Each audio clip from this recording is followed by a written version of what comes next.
El ser humano, en la actualidad, está conectado a todos los medios existentes. Pero la desinformación es nuestro pan de cada día. Pero existen momentos en los cuales esa conexión es cortada, donde la verdad se hace clara. A estos momentos se los denomina error de conexión.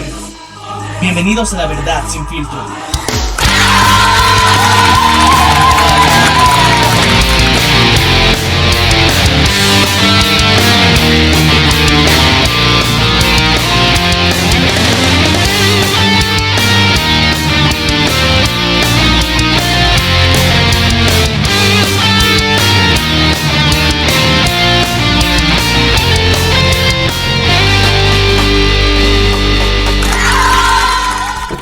Muy buenos días, muy buenas tardes, muy buenas noches. Yo soy el Loco Alf y me encuentro junto a Maniac. Y esto es Error de conexión. Bueno, empezamos la segunda semana de julio, recordando que pueden escuchar nuestros capítulos a través de Spotify, Radio Public, Google Podcast y también una aplicación que estamos manejando.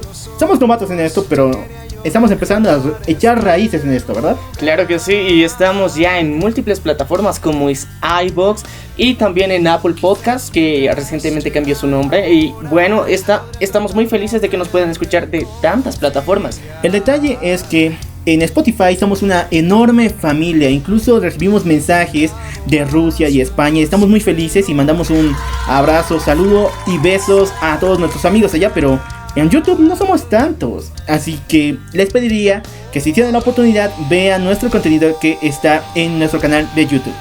Y no se olviden suscribirse y también en cualquiera de estas plataformas, tanto Spotify, Radio Public, Google Podcast y lo que es Apple Podcast también. Pueden presionar el botón de seguir para que estén al tanto de cada episodio nuevo que estamos estrenando. Y bueno, de esta forma iniciamos el programa de hoy. Esto es Error de Conexión. Y bueno, vamos a pasar a las noticias rápidas. Y esta vez te prometo que no me voy a explayar. Comenzamos señalando que esta semana, justamente en la reunión del G20, el presidente Donald Trump acaba de levantar el veto a la transición de productos de Huawei. Y fue muy interesante la forma en que lo hizo. De alguna forma reconoció el error que había tenido al generar una lista negra en el que obviamente ya vio los resultados. La mayor parte de la economía de Estados Unidos estaba destinada a China para la producción de diferentes tipos de tecnología y celulares. Por ejemplo, con Huawei era un caso muy específico donde habíamos estado informando a través de nuestra página de Facebook cómo se estaba desarrollando. Pero lo bueno es que de alguna forma ha recapacitado. Esto es positivo, pero tendríamos que dar más detalles completos de lo que fue más adelante, porque no sabemos qué realmente sucederá de ahora en adelante. Si se ha levantado completamente el veto, no lo aclaró, simplemente fue una declaración pública que dio dentro de esta reunión. El señor Ayo, vocero de Comunidad Ciudadana, un partido que se está postulando a las elecciones de este año en Bolivia, acaba de perder su puesto por un error garrafal. Decir que su partido tiene solamente $10 millones para una campaña electoral. Y después de eso, todos los fulminamos en las redes sociales porque dijimos ¿de dónde viene tanto dinero? Y obviamente la palabra, solamente tenemos $10 millones para nuestra campaña. Y para finalizar las noticias rápidas, tengo que decir que el día de hoy la ciudad de La Paz vivió un acontecimiento muy extraño respecto a la viralización de un virus que hasta ahora parece desconocido, que está ahora mismo y está teniendo a 3 médicos que están completamente invadidos por él y están en cuidados intensivos. Así que las recomendaciones de la ministra de Salud fueron de que no caigamos en la paranoia. Es muy interesante este caso y vamos a estar debatiendo a profundidad más adelante en otro podcast completo que vamos a dedicar a este caso, porque es muy peculiar, tomando en cuenta que el primer caso que se dio fue hace más de un mes ya como tal, y el primer caso mortal como tal que se ha registrado, y es una enfermedad viral no identificada por los médicos que tenemos en La Paz, Bolivia, y que actualmente se encuentran en cuarentena dentro de lo que sería la Caja Nacional de Salud, donde el ingreso de las personas que se tienen que llegar a tratar o a consultar alguna de sus dolencias tienen que entrar con barbijo. Y hay áreas que están completamente aisladas para evitar el contagio, pero aún así hemos visto que la situación está complicada. No tenemos que entrar en la paranoia, pero yo creo que esto ya lleva más de un mes y hasta que nosotros nos enteramos de forma oficial, yo creo que han tenido mucho tiempo para pensarlo, y que recién estén llegando los especialistas es un poquito para debatirlo. Bueno, esto es Error de Conexión y empezamos con titulares.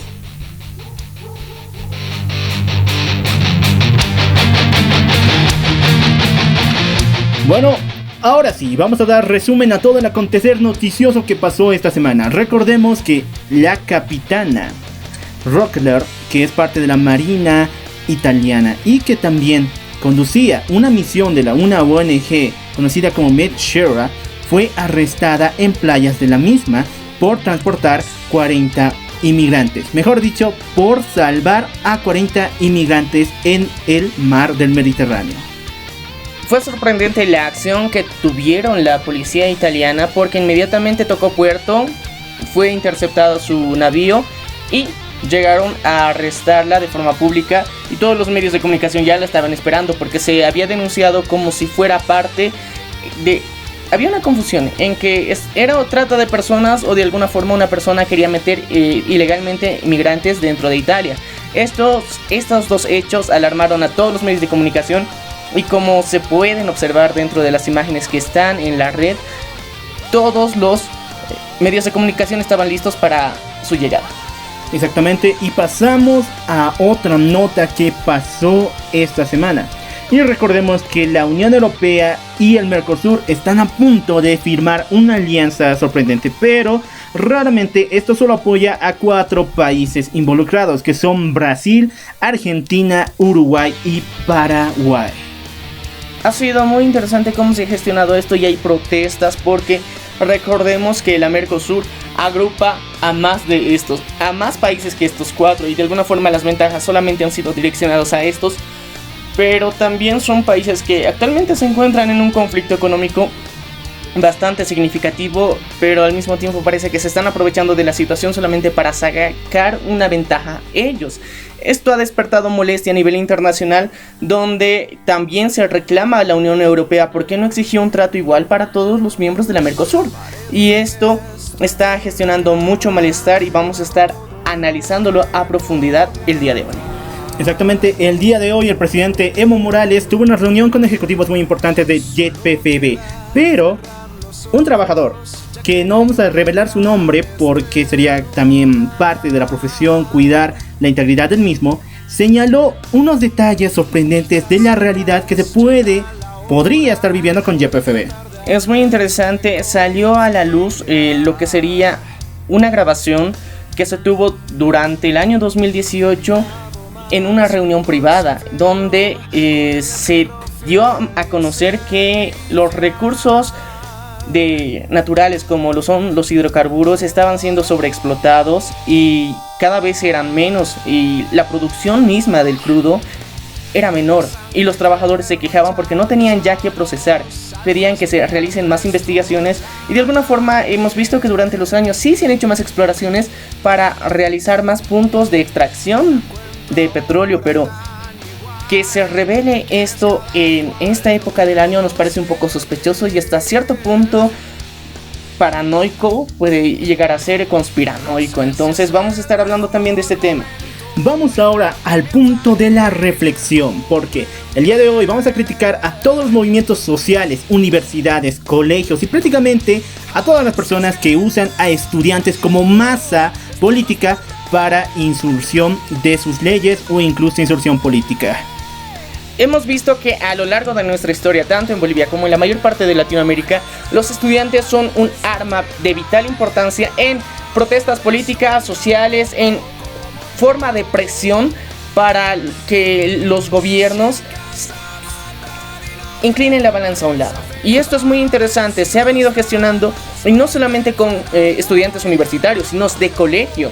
Y este fenómeno se ha vivido durante tantos años que llegamos a un punto en el que lo notamos como si fuera algo normal, y la verdad no lo es, y no lo tendría que ser nunca. Y daremos crítica a este tema el día de hoy. Exactamente, gracias por estar junto a Error de Conexión. No se aparten de nosotros que enseguida volvemos.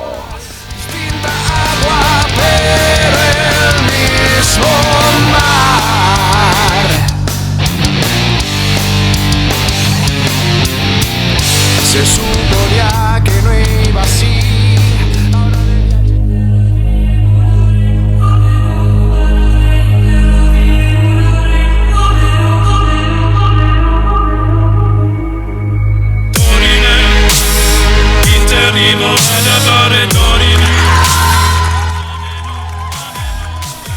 Gracias por continuar junto a Error de Conexión. Y bueno, vamos a empezar con las noticias de esta semana.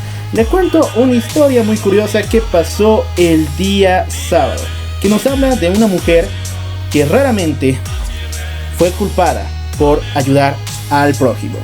Estamos hablando de la capitana Carola Rocket, la cual es parte de los navíos y la armada italiana. El detalle fue que ella también es parte de una ONG llamada Sea Watch, que se encarga de vigilar la vida marina y prácticamente el entorno de la bahía.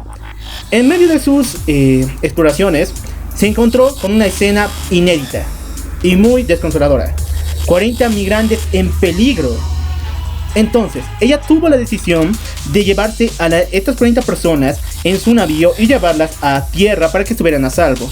El detalle fue que cuando llegó al puerto más próximo en Italia, en suelo italiano, la policía y los medios de comunicación ya la estaban esperando, por lo cual la culparon en casos de trata de personas y tráfico de inmigrantes. Las cosas, en dos casos que en Italia son muy mal vistos por todo el momento. Desde entonces, la capitana ha estado en dependencias de la policía y hasta el día de hoy fue liberada.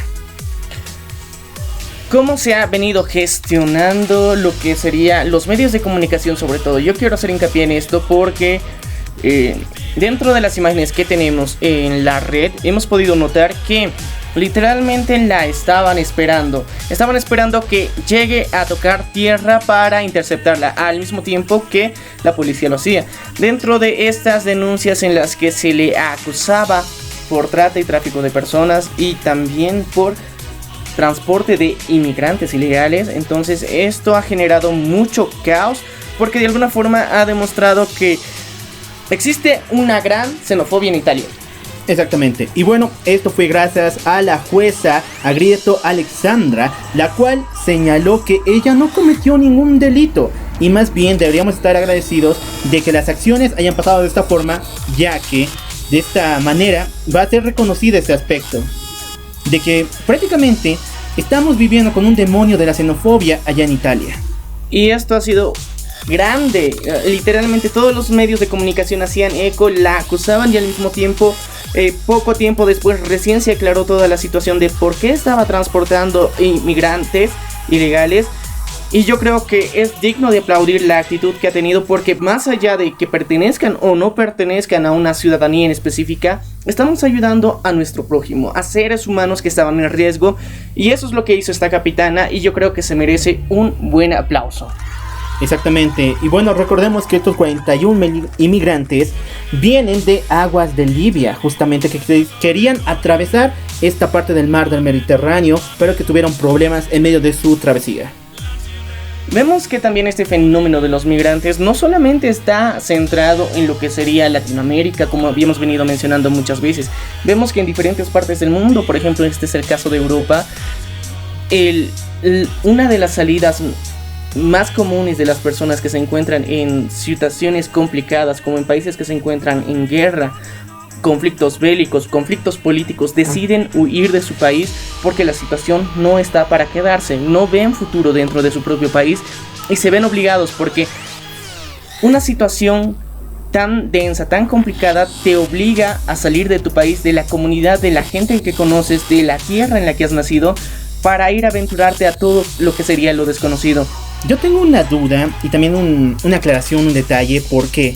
Porque fue España primeramente quien empezó con una especie de ataque y prohibir que los inmigrantes llegaran a sus aguas internacionales. Recordemos que en vacaciones del 2015 fue el gobierno español quien prácticamente fusiló el lugar y no quiso que los migrantes llegaran, incluso los atacó en medio del agua.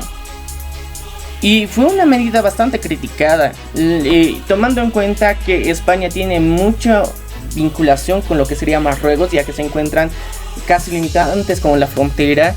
Aún así, la actitud que tuvieron fue bastante agresiva y nada justificada, porque si tú perteneces a Europa y España específicamente, conoces que la comunidad que viene de Oriente de alguna forma ha llegado ahí constantemente.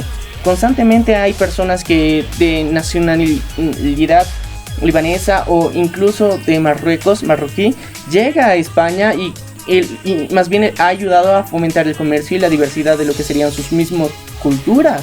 Bien dicho, porque gran parte de la cultura española le pertenece también a la gente de Medio Oriente, por parte de la cultura de esto del musulmán, de el islamismo, y parte también de la cultura árabe. Entonces, si no hubiera sido pilar de esto, entonces España no sería lo que sería hoy en día. Claro que no, obviamente, y tomando en cuenta otro dato muy interesante, porque lo que sería la música tradicional española, que se considera el flamenco, el cante flamenco es una derivación de las influencias árabes que han tenido, y los gitanos técnicamente, según la historia, son considerados personas que de origen árabe e hindú, que han llegado a migrar por toda Europa.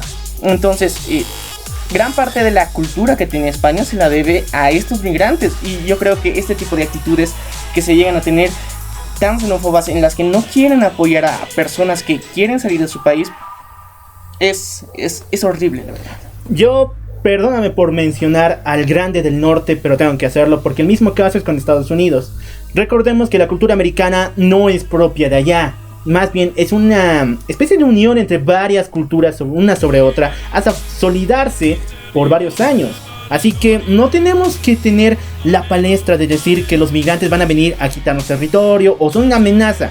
En todo sentido, su presencia va a garantizar el desarrollo incluso de comunidades y de ciudades enteras. Y yo creo que es necesario recordar que hace algunas semanas salió una foto que estremeció a todo lo que sería América. Claro, queríamos hablar de ella, pero queríamos más datos al respecto, porque hasta ahora en las redes sociales y parte de los medios de comunicación no han sabido tratar este tema. Solamente lo han usado como bandera para todo lo que se está viviendo en la parte de los migrantes que están en esta parte. Sí, y fue bastante complicado cómo se dio la situación, porque existieron y se subieron unas fotos de dos migrantes hondureños que estaban llegando a la frontera con Estados Unidos, que era un padre y su hija en el agua flotando. Obviamente ya habían fallecido, y era un poco de qué nivel de represión y seguridad están poniendo en las fronteras actualmente ya en Estados Unidos, porque la seguridad desde el presidente Donald Trump ha aumentado mucho, y con la planificación de la construcción de su muro todavía se está intensificando más. Los controles son más rigurosos y los soldados están dispuestos a disparar, a matar. La anterior semana hablamos acerca de Venezuela y la situación que están viviendo. Imagínense que la misma situación se vive en diferentes partes del mundo, en Honduras, en parte también de estas personas de Libia y en zonas de guerra. Y es interesante y al mismo tiempo trágico todo lo que está pasando, porque el fenómeno de la migración no se va a detener. Si de alguna forma crees que el extranjero es el peligro, lastimosamente esto no se va a detener. Técnicamente tú igual has llegado a migrar en algún momento, tus antepasados lo han hecho, así que nuevamente criticamos esta situación. Y yo creo que ya hemos dado mucho pie a esto, y yo creo que hay que aplaudir cómo estos jueces en Europa han tomado una decisión bastante acertada en liberar a la capitana, porque no fue nada justo su detención. Exactamente. Felicitamos a la capitana Carola Racker y también a la organización Sea-Watch, que es también la que avaló y dio todo el pie para que el juicio se llevara a cabo prácticamente. Así que a ambas organizaciones y a la capitana Carol Racker queremos mandarle todo nuestro sentimiento de apoyo.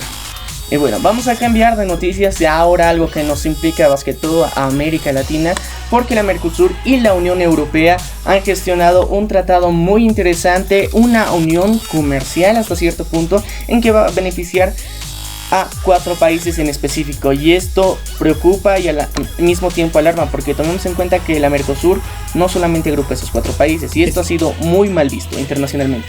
A ver, vamos a hablar internamente. Bolivia es parte fundamental de la Mercosur. Recordemos que cuando ella estuvo en problemas en el año 2012, cuando los países querían retirarse, siguiendo el ejemplo que hizo también Chile, entonces, ¿quién se quedó allí como pilar? Bolivia, ¿no te acuerdas? Era una situación desesperada que de alguna forma muchos países querían huir de esta organización, tomando en cuenta que gran parte de los pilares que estaban cimentados estaban vinculados con Venezuela y era un mal presagio para lo que le podía llegar a pasar a los demás países que pertenecieran a la misma. Pero actualmente Bolivia ha ayudado a consolidar esta organización para que los tratados internacionales entre países latinos, sudamericanos, sean más cordiales, y esto ha beneficiado mucho a la economía, tanto en la explotación de recursos hidrocarburíferos y también en la apertura de fronteras para lo que sería el comercio. Se está hablando de que solamente se están abriendo espacios solamente para dos países: Brasil, que quiere exportar demasiada soya, y Argentina, que quiere marcar una nueva tendencia en lo que refiere a su venta de carne. Reconocemos que Argentina es mundialmente conocida por el sazón que tiene dentro de las carnes que son producidas, y a nivel internacional tienen un costo adicional. Sobre todo en Estados Unidos se ve que la carne argentina, por el simple hecho de haber sido producida en Argentina, tiene un costo mayor, porque representa calidad, un cuidado adicional que se tiene con los mismos animales. Pero aún así este tratado se ve bastante turbio, porque solamente la Unión Europea decidió apoyar a estos dos países. Y recordemos que en la actualidad Argentina no está viviendo uno de sus mejores momentos. La devaluación de su moneda ha empezado a crecer, no de forma tan agresiva como Venezuela, pero sí se está haciendo notar porque ha afectado bastante a la economía local. También recordemos las deudas que tuvo, e incluso que le llevaron a tener problemas de electricidad y para sustentar las ciudades principales. Y esto ha sido caótico para los ciudadanos, para los empleados que no pertenecen al sector público, porque la mayoría de ellos, muchas empresas se han visto forzadas a cerrarse debido a estos cambios y devaluación de la moneda. También lo que estamos viendo en Brasil, gracias al presidente Jair Bolsonaro, al que le dimos una crítica y una patada muy interesante de críticas el año pasado con uno de nuestros primeros podcasts. Vemos que la organización y la forma en que está llevando su país no es la adecuada, porque se ha visto en muchas crisis y él se defiende: es que yo no sé de economía. Y esa es una de las declaraciones que ha movido toda América Latina, porque un presidente que afirma no saber de economía justifica sus actos y hechos y decisiones que está tomando, sobre todo un país, con el hecho de que él no sabe de economía. La cosa es la soya. ¿Por qué? Recordemos que entre todos los granos que existen en la naturaleza, la soya es uno de los más perjudiciales para la producción en general. ¿Por qué? Una vez que termina su producción, la tierra se reseca demasiado, y para desarrollar de nuevamente soya se necesita un espacio completamente libre. Entonces, si lo que quieren es exportar soya en una magnitud enorme, esto llevaría demasiado, y prácticamente estaría acabando con buena parte del mercado interno de Brasil. O sea, yo estoy diciendo que le están jugando ahorita el todo por el todo, porque es una medida del presidente Jair Bolsonaro, que prometió hacerlo y prácticamente está cumpliendo su palabra. En anteriores podcasts habíamos venido mencionando cómo impactaba de manera negativa lo que sería la economía europea en América Latina, porque si bien ellos se mantienen con una idea bastante ecologista en la que quieren respetar el medio ambiente, al mismo tiempo el nivel de consumo que tienen en productos afecta a América Latina en general, porque exigen más producción de las materias primas que ellos procesan. Entonces aquí piden, uno de los principales era la soya. Lo venimos denunciando dentro de un episodio, y aún así actualmente viene otra alianza que va a hacer que esto crezca aún más. Claro, y recordemos que en ese capítulo decíamos que el 90%, escuchen muy bien, el 90% de todo lo que se consume en España está hecho de soya. Es un dato muy interesante, tomando en cuenta que la comunidad vegana y vegetariana en Europa ha crecido bastante, y los únicos pocos sustitutos que existen para contribuir la carga de proteínas que necesita el cuerpo es la soya. Tiene un alto contenido de proteínas para reforzar tus defensas, para tener un buen funcionamiento, pero al mismo tiempo daña mucho la tierra. Entonces Esto está generando, actualmente lo vemos como una situación peligrosa para Latinoamérica, porque de lo que actualmente ya estamos siendo proveedores de gran parte del mundo en lo que serían recursos alimenticios, esto se va a multiplicar. Y esto no va a beneficiarnos a nosotros en específico, sino nos va a beneficiar al otro lado del charco. Y esto es más preocupante porque si bien las políticas en Europa están para el cuidado y el respeto a lo que sería la naturaleza, a la tierra, al medio ambiente, pero mientras tanto en Latinoamérica no les importa lo que esté pasando. Lo mismo habíamos venido denunciando con China. China, dentro de su país, está implementando nuevas medidas para que su clima, el medio ambiente que tienen, baje de contaminación, pero al mismo tiempo les importa un comino lo que está pasando en Latinoamérica con las explotaciones tan agresivas que hacen en la tierra. Así que amigos, ya lo saben, si es que esto no se regula de la mejor manera, estaremos viviendo días de escasez alimentaria en Latinoamérica entera. Porque recuerden, Bolivia y muchos países estamos importando enormemente lo que viene de Brasil y también de Argentina. Y bueno, yo creo que este cambio va a ser criticado y demasiado, y yo creo que lo suficiente para que se tomen medidas regulatorias a este tipo de, por ejemplo, a la producción de soya, que es uno muy importante, y dentro de Bolivia también se produce bastante soya. Demasiada. Y esto es perjudicial para nosotros los seres humanos, para la naturaleza al mismo tiempo, y al mismo tiempo el coste que le damos a estas materias primas es casi regalado comparado con el coste que se tiene en Europa. Y yo creo que una forma de beneficiar a nuestro país, beneficiar a cada una de las regiones productoras de soya, es regular de manera correcta el precio de la soya a nivel internacional, para que no haya cambios bruscos en la economía, para que también se tenga la oportunidad de sanar a la misma tierra, para que no sea una producción exagerada, para que no tengamos unos efectos dañinos, porque si de ya tenemos, imagínate lo que se viene. Entonces esta es una reflexión para más que todo también los productores de soya, que puede ser que alguno nos esté escuchando, o si tienes algún familiar o pariente que lo está haciendo, que sea un poquito consciente de diversifique la producción, por favor. Sí, y también que pueda diversificar, como es el mejor de los casos que podría realizar, porque existen muchas materias, muchos tipos de alimentos que se pueden producir que no tienen tanto daño, que muchas veces incluso nutren a la tierra, y esto puede ser beneficioso hasta para su propia economía. Pero la medida no es agarrarse de un producto y explotarlo al máximo por el simple hecho de que esto va a mejorar tu economía, porque es el que más está exigiendo. Podemos hacer unos cambios en esto, y yo creo que tú estás en la obligación de que si conoces a alguien, que lo puedas motivar a que lo haga. Y bueno, vamos a cambiar de tema a esto que ha estado estremeciendo a Bolivia durante la última semana.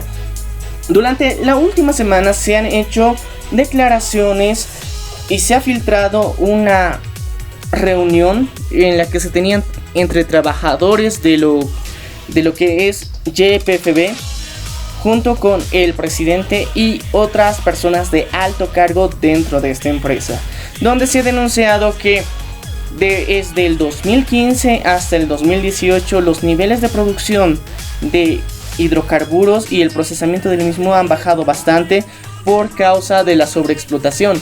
Esto ha sido radicalmente criticado, porque al mismo tiempo se revela justamente, y horas más tarde de esta publicación sale de manera televisiva un spot en la que supuestamente se asegura que los recursos y la explotación hidrocarburífera está en su mejor momento. Quiero aclarar algunas cosas. Primeramente, esto fue una opinión de un trabajador y que no dio su nombre, y tampoco lo vamos a dar. ¿Por qué? Porque prácticamente sería darle sentencia a esta persona que aportó con su opinión. Ya, hay que manejar eso como opinión, pero igual podemos desglosar unas cuantas cosas con hechos reales. ¿En qué se basa esto?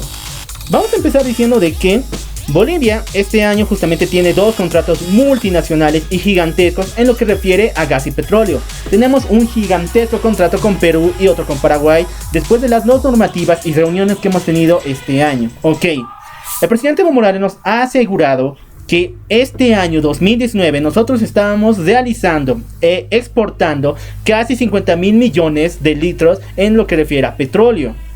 Pero Este trabajador el día de hoy recordó que en 2018 solamente estábamos aportando un 28,000 litros de petróleo. Entonces, ¿de cómo en un año pudimos subir casi la mitad entero? Esto es imposible, porque recuerden que estamos hablando de petróleo. No es un recurso renovable, es un recurso que cada momento se agota y se agota.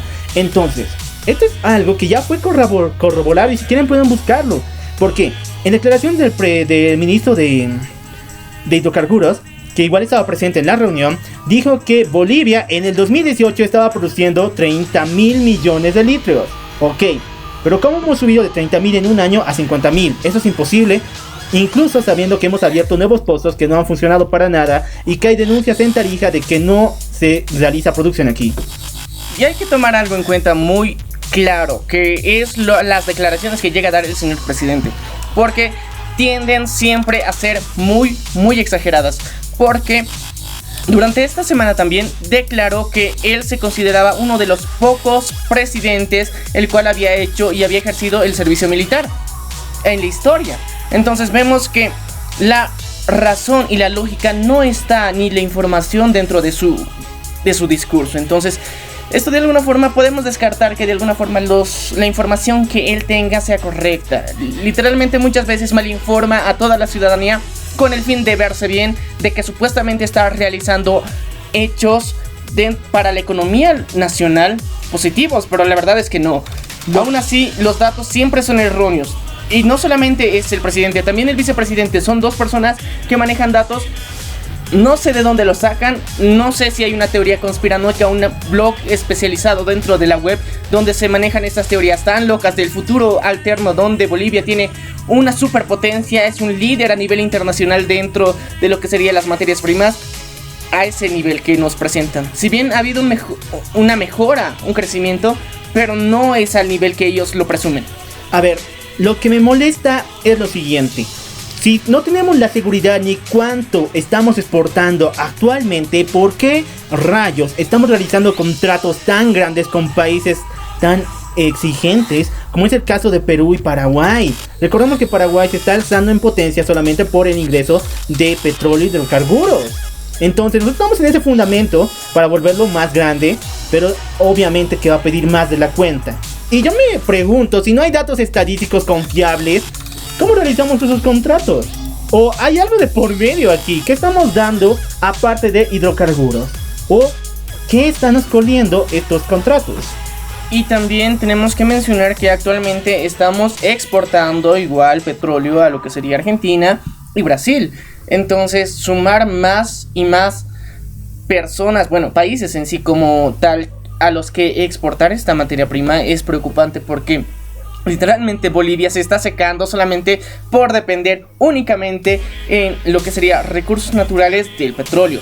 Hay una sobreexplotación y esto se está viviendo de manera muy fuerte, muy presente. Si bien YPFB se presenta como una de las principales empresas de Bolivia, pero solamente se debe por esta explotación del petróleo, porque no hace un cambio significativo en una mejora en el procesamiento, porque se puede procesar a nuevos tipos de líquidos hidrocarburíferos para mejorar incluso y mitigar el consumo. Internacionalmente se realizan, pero en Bolivia no se ve esa mejora, se explota más y se consume más.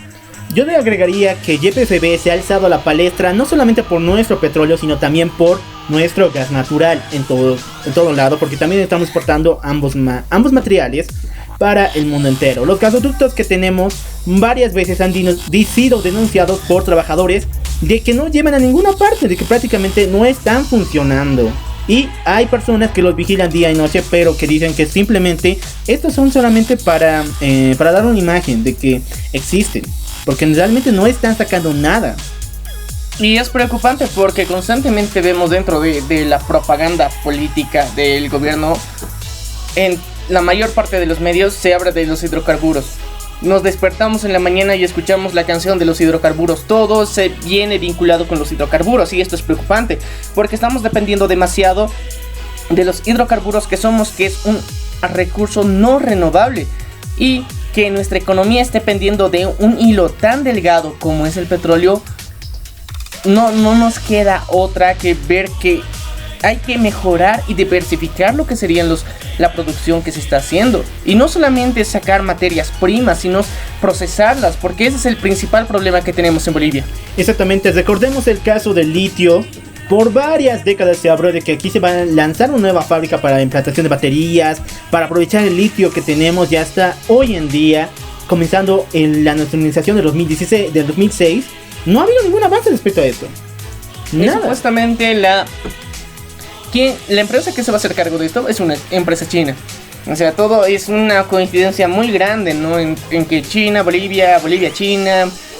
Bueno, entonces ya habíamos denunciado mucho esto y yo creo que más allá de una teoría conspiranoica ya son hechos. Entonces vemos que de alguna forma todo lo que está haciendo el gobierno tiene algo por detrás y esto es preocupante, cómo lo están mostrando, cómo nuestros recursos nos muestran supuestamente ganancias estroboscópicas en las que estamos mejorando la economía, por eso tenemos estabilidad monetaria y todo eso. Parece que es simple maquillaje que de un rato a otro se puede caer y puede quedar el más grande caos, y eso es lo que nos preocupa a la mayor parte de las personas.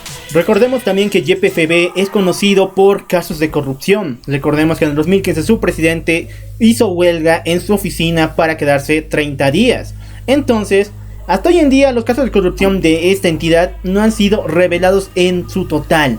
Y poco a poco se están viendo esos avances. Y aún así siempre se busca tapar los casos, porque ni siquiera ha sido de funcionarios de bajo estrato, sino de los más grandes, de los que tienen un nivel corporativo ya dentro de esta institución.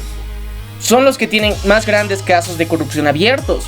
Y no se los hace públicos, pero están haciéndose seguimiento supuestamente, porque siempre se lo denuncia la oposición actualmente. Siempre denuncia que YPFB es como el maquillaje más grande que tiene el gobierno actual, porque se justifica con todo de que el gas estamos mejorando. Dentro de cualquier discurso siempre se mete los hidrocarburos, siempre. No hay un discurso en el que se pueda mencionar otros productos que estamos realizando bien. Y lastimosamente la intervención del gobierno en hacer públicas empresas privadas es un caos, porque literalmente nunca se utiliza a personal capacitado para administrar la misma y siempre entran en quiebra. Yo te digo por qué no estamos exportando otra cosa, porque sencillamente no hay personas capaces de venderla, ni tampoco tenemos los medios para desarrollarlo. Recordemos que nuestra minería prácticamente hoy en día es manejada por empresas ilegales, como fue el caso del Beni, donde la armada destruyó dragas chinas ilegales. O sea, China viene acá para sacar materia prima, pero lo hace por los dos frentes, de la forma legal junto con el gobierno y de la forma ilegal. Y eso es muy preocupante. Ya lo hemos denunciado anteriormente, pero al mismo tiempo yo quiero reflexionar en el punto de que la forma en que se está administrando las empresas que técnicamente tendrían que ser del gobierno y que supuestamente tienen que tener más recursos y se está destinando más esfuerzos, ha tenido más recortes de personal. Técnicamente tendrían que mejorar. Supuestamente en el plan que tienen cualquier gobierno socialista es cuando se nacionaliza alguna empresa del extranjero, tienen que mejorar la economía local de sus trabajadores, tienen que tener un puesto laboral estable en el cual se sientan seguros, en el cual aporten al país, en que la misma empresa se vuelva un estandarte de su país, pero lastimosamente no está pasando eso. Tenemos el caso de Natex, que ha sido todo un fracaso. Tenemos el caso de Quipus, donde sus productos literalmente la única empresa que se atreve a venderlos es Entel, que es nacional. Y vemos que la mayor parte, porque han tenido una supuesta inteligente estrategia de poner puntos de venta en puntos estratégicos que literalmente están casi abandonados. Entonces vemos cómo no está funcionando su tecnología, que supuestamente iba a ser representativa gracias al satélite, que no es de telecomunicaciones que tenemos. Aún así, todo lo que estamos viendo parecen simplemente máscaras que nos quieren pintar una situación bonita, una situación esplendorosa, que es una gran mentira. Exactamente. Y bueno, deja aquí abajo en tus comentarios todas tus opiniones respecto a YPFB y cómo ha administrado el gas y el petróleo este año. Pero antes de continuar, quiero volver a señalar para todos aquellos que nos están escuchando que esto se basó en la opinión de un trabajador que estaba en una reunión, y sí, pudimos avalar que estaban las voces del ministro de Hidrocarburos y del presidente Evo Morales. Así que fue una reunión completamente consolidada y un trabajador nos dio esta información. Así que en todo sentido estamos desglosando nuestra opinión respecto a otra opinión. Y esto es muy importante aclararlo, así que es necesario que también tú crees la tuya, que en base a la información que te hemos comentado, en base a la que has recibido durante toda esta semana, nos dejes un comentario de qué es lo que opinas, qué te ha parecido estas decisiones que hemos venido arrastrando durante tantos años dentro de Bolivia, y si eres del extranjero, cómo observas este nivel de corrupción que existe en Bolivia. Así que, bueno, ahora sí vamos a pasar al platillo fuerte. El tema de hoy es hablar sobre los estudiantes.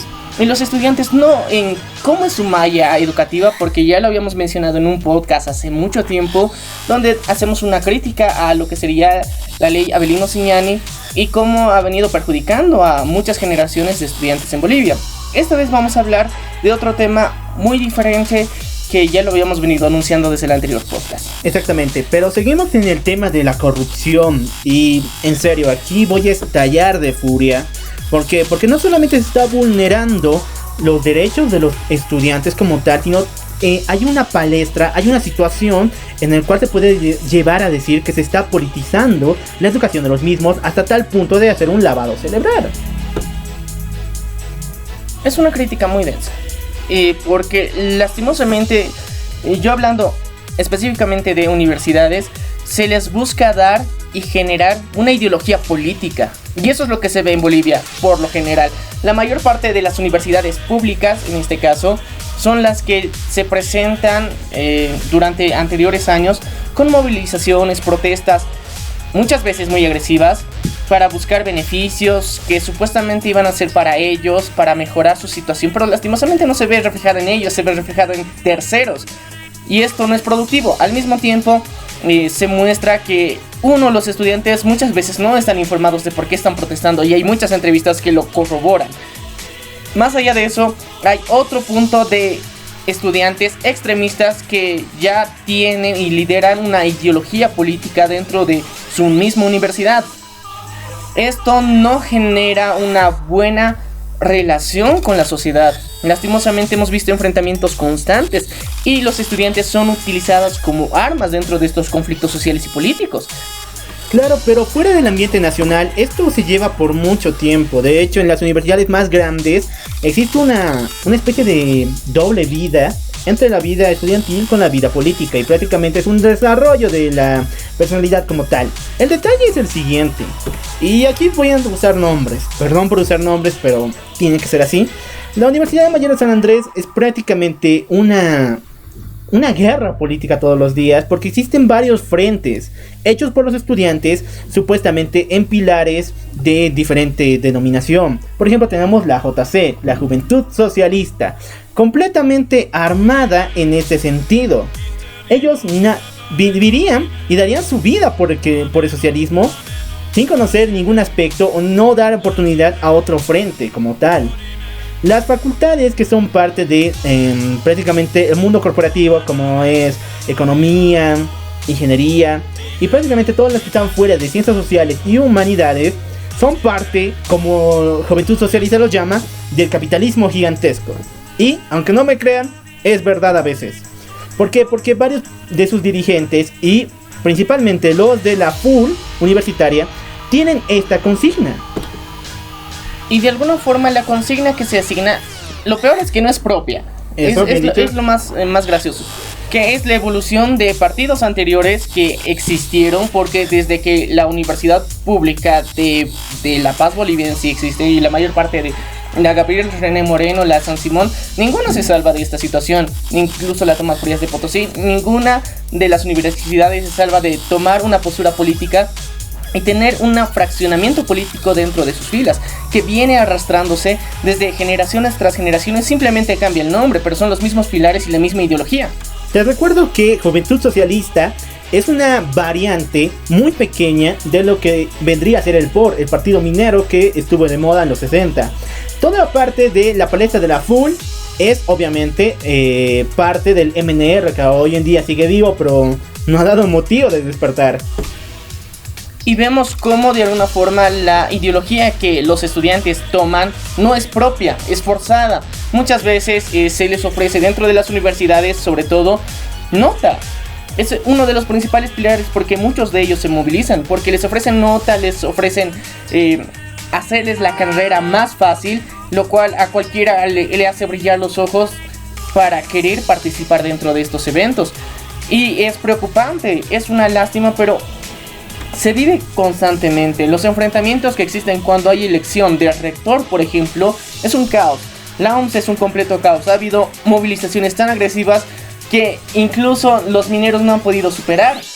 Ha habido bajas de personas incluso por la forma en que se ponen de violentos. Y lo más gracioso es que en esos mismos eventos tan agresivos los medios de comunicación llegan a entrevistar del por qué se está realizando esto. Muchos de los estudiantes no conocen la razón, simplemente son partes por órdenes de los licenciados que llegan a tener por sus líderes políticos, entre comillas, que literalmente manipulan a estos jóvenes para realizar estos actos. Exactamente. Recordemos que la visión de la universidad, no importa qué carrera sea, es siempre dar conocimiento, ya sea de un partido, de una ideología política u otra. No es cerrarse ante las demás y plantarse en la cabeza de los jóvenes, porque ustedes saben que los van a usar como masa política para hacer bloqueos, para realizar marchas y en el peor caso enfrentamiento, como fue el caso de los jóvenes que marcharon en el Alto por unirse a esa concepción del 21F. Y voy a entrar ahora sí, fuera de la universidad, los movimientos sociales también están usando a los estudiantes y peor, a estudiantes de colegio. Lo voy a denunciar ahora mismo. Y es muy interesante, también habíamos dado una denuncia de esto hace 2 podcasts, si no me equivoco, donde dentro de un congreso estudiantil en La Paz, Bolivia, un estudiante declaró que se estaba tratando de manipular a los estudiantes en lo que sería una ideología política. Pero dentro de la historia de Bolivia específicamente tenemos que a los estudiantes de los colegios, sobre todo de varones, se los ha utilizado bastante en movilizaciones políticas. Exactamente, recordemos en el 2003, en el febrero oscuro, cuando estudiantes del colegio Ayacucho fueron directamente a romper las ventanas del Palacio de Gobierno.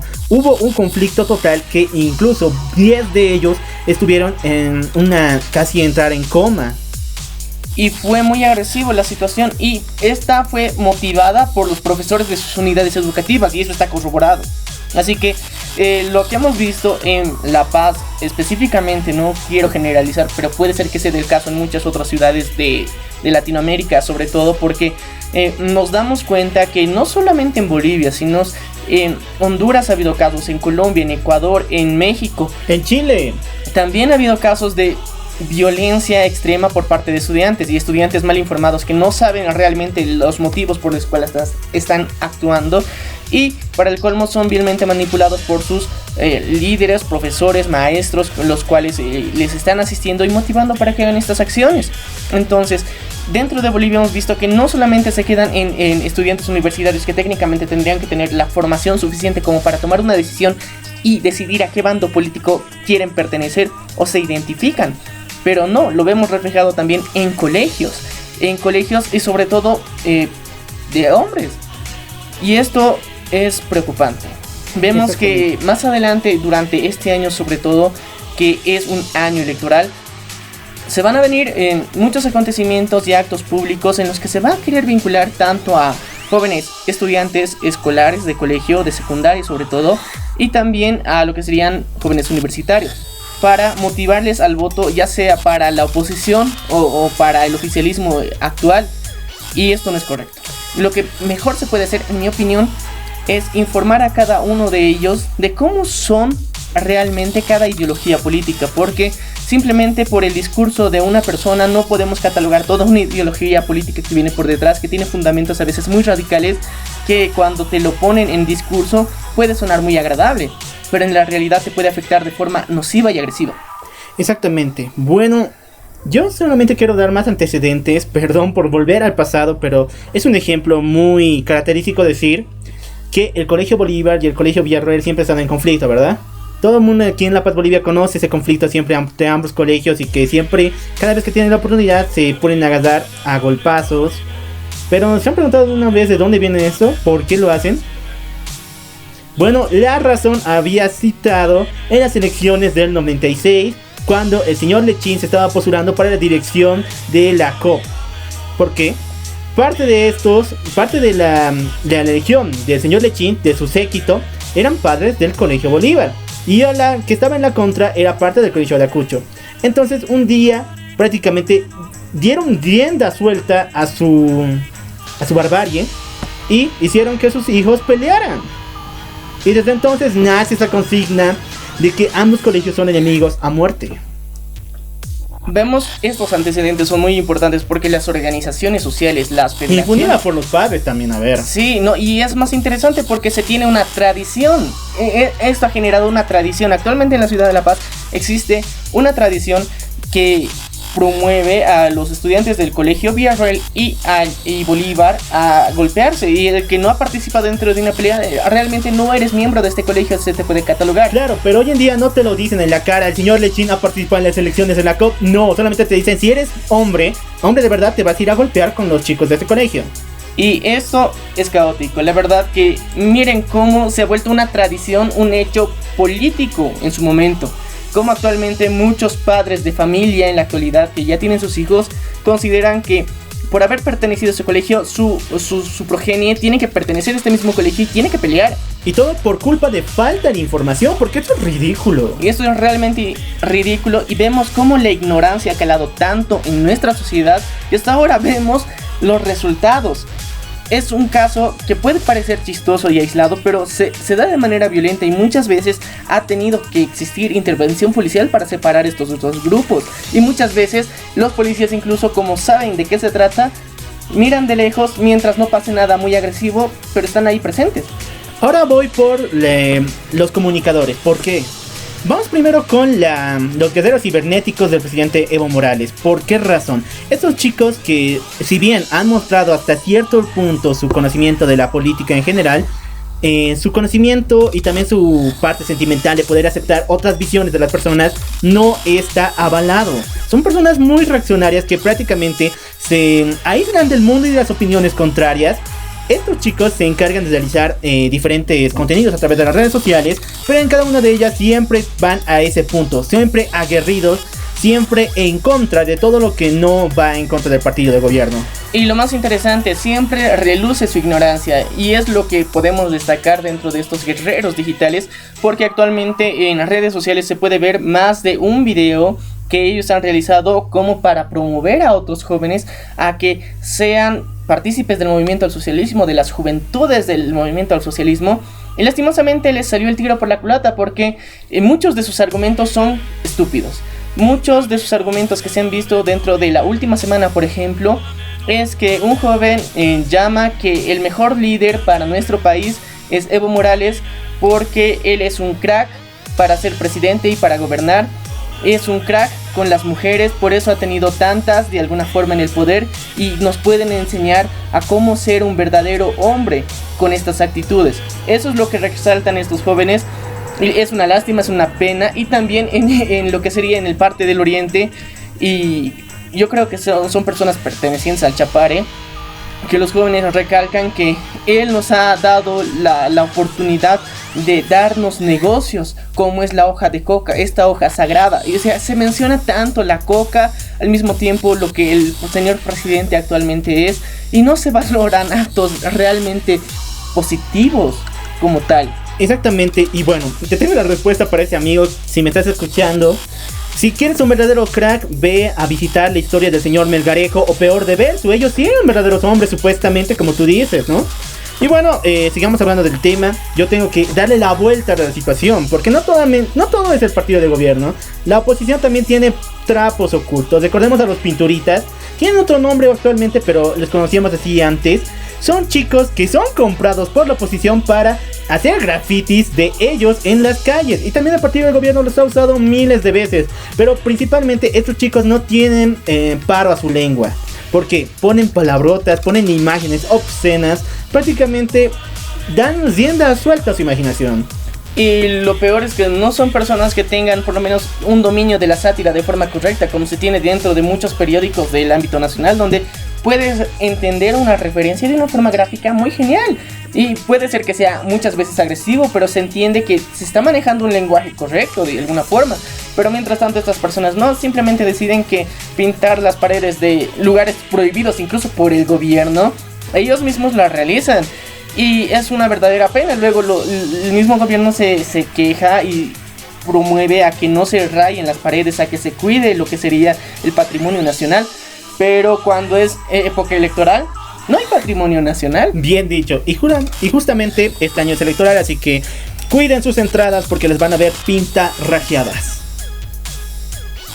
Y bueno, deja aquí abajo tus comentarios respecto a esta situación. Y si tú has sido parte de alguno de estos movimientos sociales o alguna de estas situaciones, cuéntanos tu historia. Queremos saber mucho más de ti y eso es lo que cuenta. Y lo que puedes hacer es dejarnos en comentarios dentro de lo que sería YouTube, o puedes dejar en comentarios dentro de nuestra página de Facebook, Instagram o Twitter. Ya sea de forma pública o privada, nos cuentas tu experiencia. Nosotros mantendremos la reserva de tu información personal, obviamente a detalle y a cuidado, pero queremos saber tu opinión, queremos saber qué estás pensando, qué está pasando por tu mente y qué opinas sobre los temas que hemos tratado el día de hoy. No te olvides de escucharnos a través de Spotify, Radio Public, Google Podcast, y también estamos en Apple Podcast, iVoox y YouTube. Exactamente, yo soy el Loco Alf y yo soy Maniac. Nos vemos a la próxima.